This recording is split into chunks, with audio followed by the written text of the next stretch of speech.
For more than 60 years, Hugh Hefner was an unmistakable figure in the cultural landscape, famous for his silk nightwear, his endless parade of leggy companions, and his hedonistic lifestyle at the Playboy Mansion. C-related Hugh Hefner dead, aged 91. But here are 5 things you may not know about Hefner, who died yesterday at the age of 91. His upbringing was far from swinging. Hefner did not have the background you might expect for an unabashedly pleasure-seeking Lothario.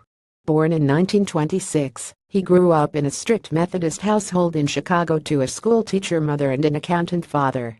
They were very good people, with high moral standards but very repressed, Hefner told The Hollywood Reporter in 2011.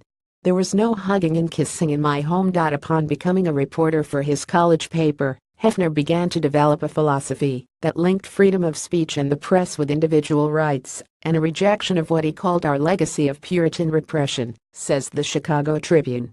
He has a rabbit named after him. It's perhaps not so surprising to learn that there is a species of rabbit named after Hugh Hefner, but what is surprising is that its name is not merely a jokey reference to Hefner's legendary appetite in the boudoir.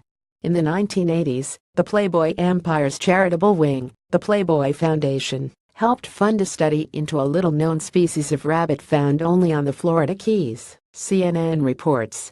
As a thank you to their benefactor, scientists christened the species Silvilagus palustris hefneri. However, they are commonly referred to by a much snappier nickname, Playboy bunnies. He was strict behind the scenes, although Hefner himself projected an image of life at the Playboy Mansion as one of carefree fun. Some of his ever-changing roster of girlfriends claim real life at the ultimate bachelor pad was very different.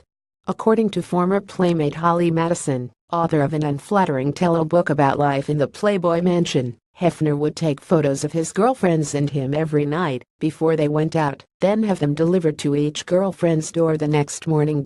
Madison writes that this ritual amplified the massive pressure to always look perfect and caused the girlfriends to spend hours critiquing their appearances. According to Cosmopolitan, he was a passionate advocate of same-sex marriage since Playboy first went on the market in 1953. Hefner's mission was to help the American culture shed its puritanical hang-ups and embrace the spectrum of human sexuality, and, in his later years, he extended that philosophy to gay marriage.